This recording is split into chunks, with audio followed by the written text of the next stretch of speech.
Have you ever heard of a book so dangerous, so utterly cursed, that just reading it could change your life forever, and not for the better? Today, we're diving deep into the shadowy history of one of the most infamous books ever created, the Grand Grimoire. Legend has it this book is bound in human skin, written in blood, and contains secrets so powerful they can summon demons and even Lucifer himself. They don't call it the Gospel of Satan for nothing. But is it real?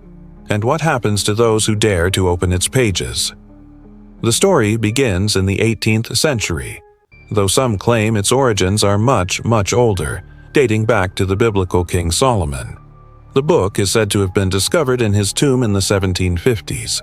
The text itself is attributed to a mysterious figure named Antonio Venetiana del Rabina, who supposedly transcribed these dark rituals while possessed by the devil.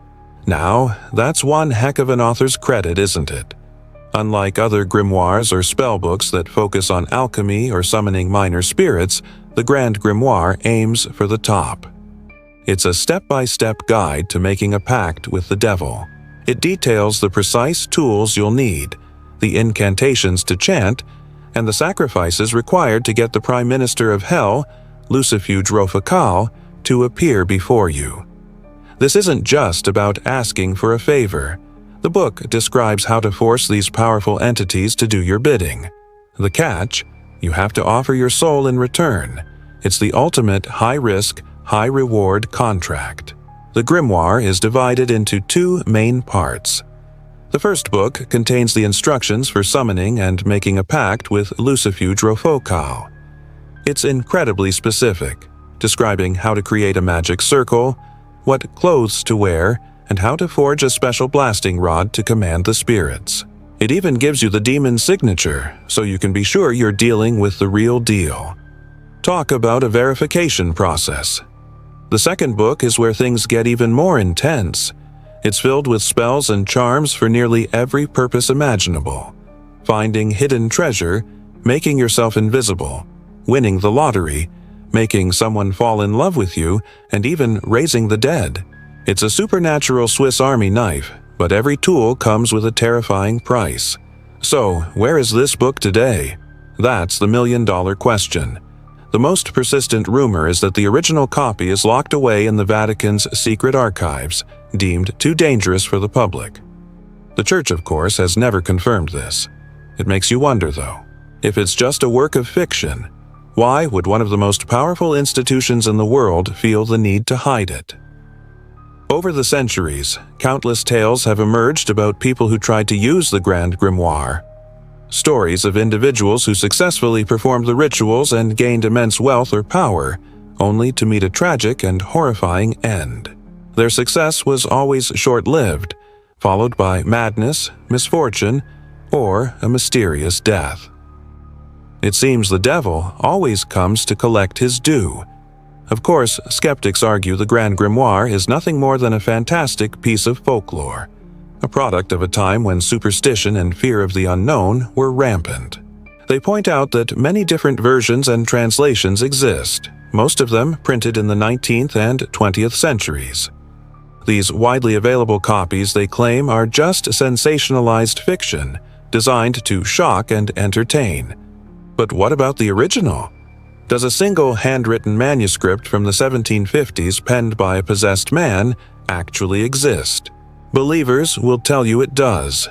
They argue that the printed versions are intentionally incomplete or altered, acting as a safeguard to prevent just anyone from stumbling upon these apocalyptic powers. They say the true rituals are far more complex and dangerous than what you can buy online or find in a library. One of the most chilling aspects of the Grand Grimoire is the psychological effect it's said to have.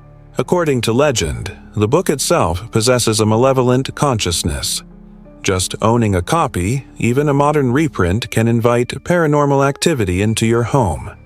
People have reported unexplained shadows, whispers in empty rooms, and a constant feeling of being watched, all starting after they brought the book into their house. It's as if the book is a doorway, and once opened you can't easily shut it. Think about it. A book that fights back. A book that doesn't want to be read, but needs to be. It preys on human greed, ambition, and desperation. It offers you the world on a silver platter, knowing full well that the platter itself is the trap. The spells for love might lead to a dangerous obsession. The spell for wealth might lead to a devastating loss. The power it offers is a monkey's paw, twisting your desires into your worst nightmares. So, what are we to make of the Grand Grimoire? Is it an authentic manual for black magic, safely under lock and key in Rome?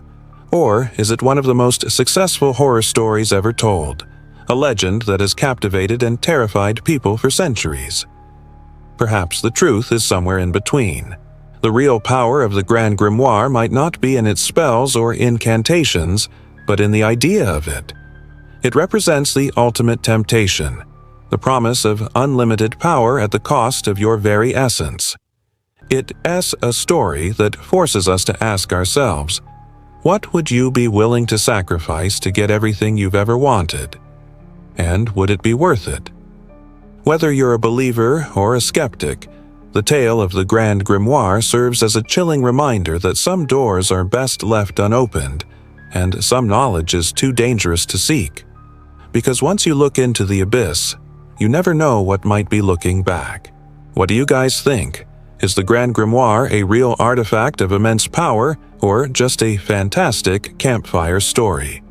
Let me know your thoughts in the comments below.